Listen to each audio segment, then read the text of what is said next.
नमस्कार प्यारे साथियों। आज स्कूल व्याख्याता भर्ती परीक्षा का ग्रुप ए का प्रथम प्रश्न पत्र जिसका हम हल जानेंगे। इसकी आंसर की के बारे में देखें। संपूर्ण पेपर का हल मैं आपको करा रहा हूँ। प्रश्न नंबर 1 है कि वीर भारत सभा की स्थापना के संबंध में या वीर भारत सभा की स्थापना से संबंधित क्रांतिकारी कौन था। तो वीर भारत सभा की स्थापना किसने की थी? केसरी सिंह बारट। विकल्प नंबर 4 आपका सही हो जाएगा। केसरी सिंह बारट ने वीर भारत सभा की स्थापना की थी।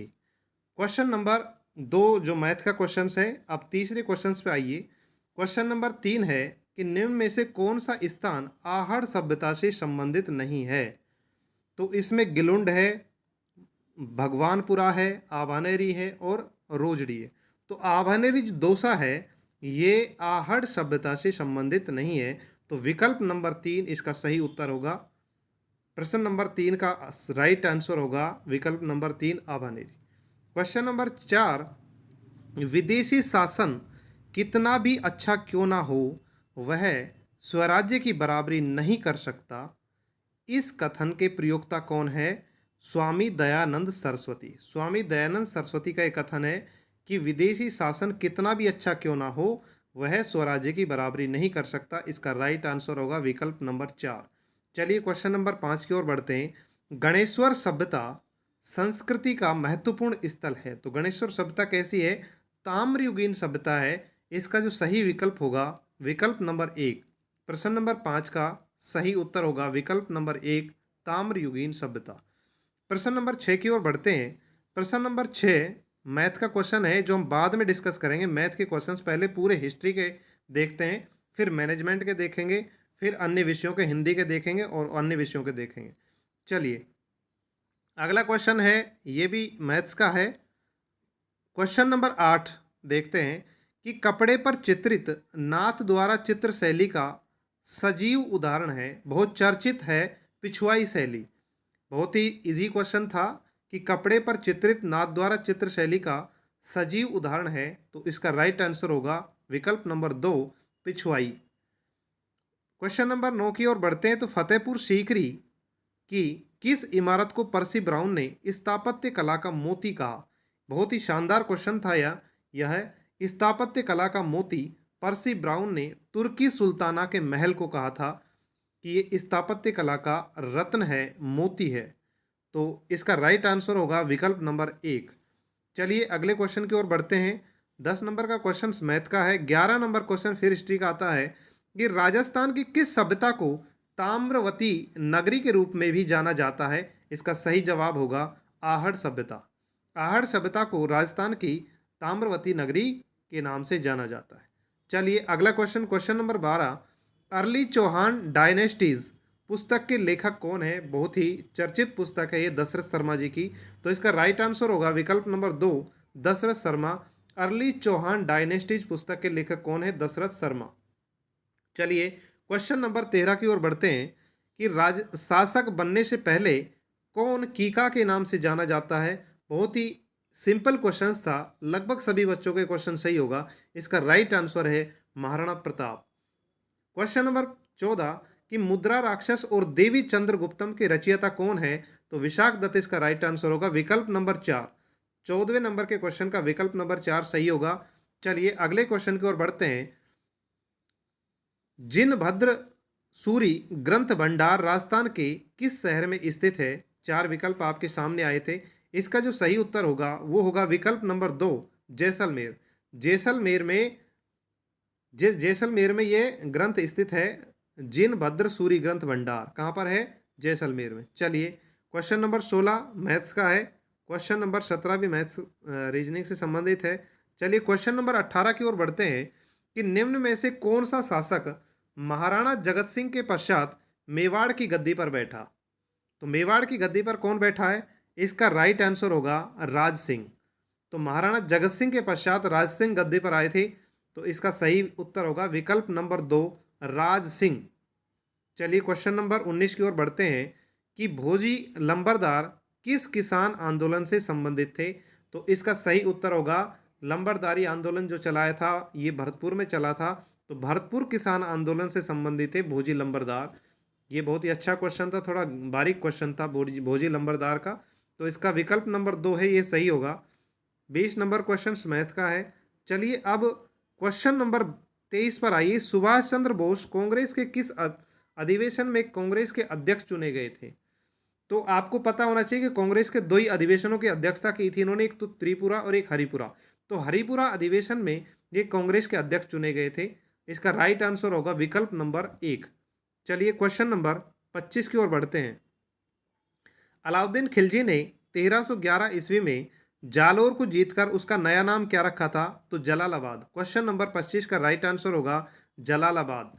अलाउद्दीन खिलजी ने 1311 में जालोर को जीत करके उसका नाम जलालाबाद रखा था।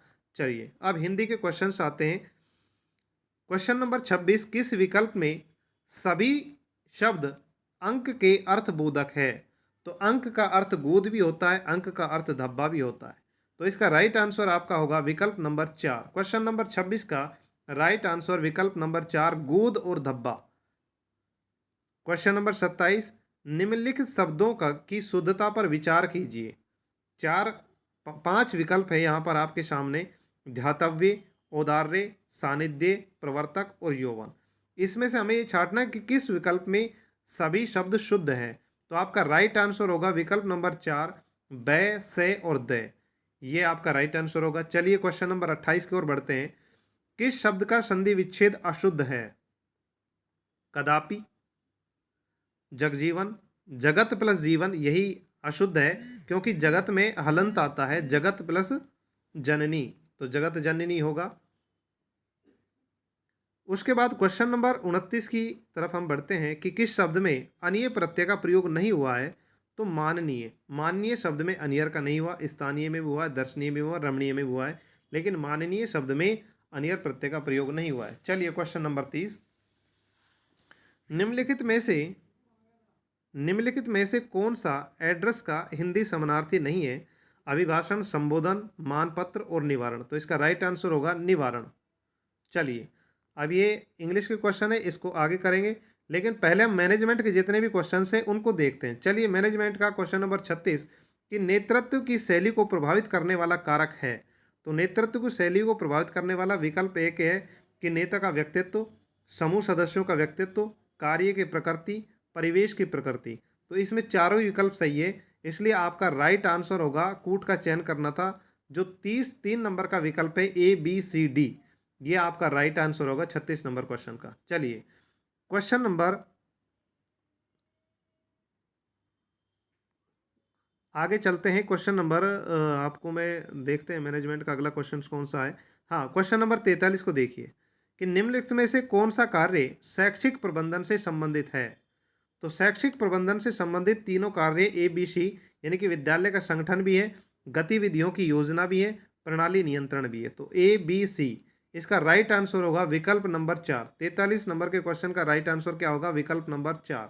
चलिए अगले क्वेश्चन की ओर। 45 नंबर का क्वेश्चन है 45, राजस्थान माध्यमिक शिक्षा बोर्ड के सदस्यों का कार्यकाल होता है। इसका सही उत्तर होगा 3 वर्ष का कार्यकाल होता है, विकल्प नंबर 2, 3 वर्ष। राजस्थान में माध्यमिक शिक्षा बोर्ड के सदस्यों का कार्यकाल 3 वर्ष है।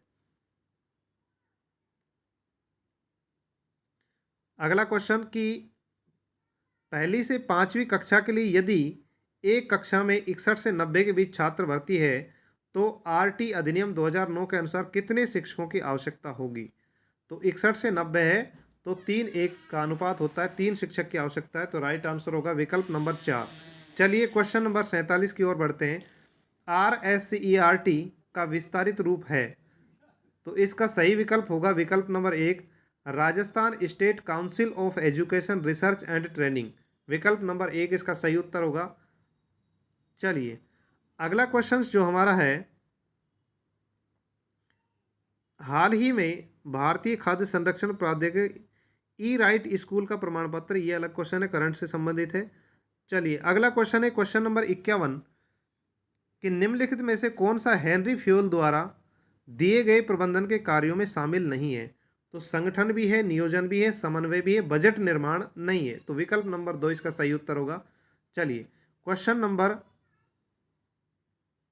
अगला क्वेश्चन देखते हैं मैनेजमेंट का। तो अगला क्वेश्चन हमारे पास आता है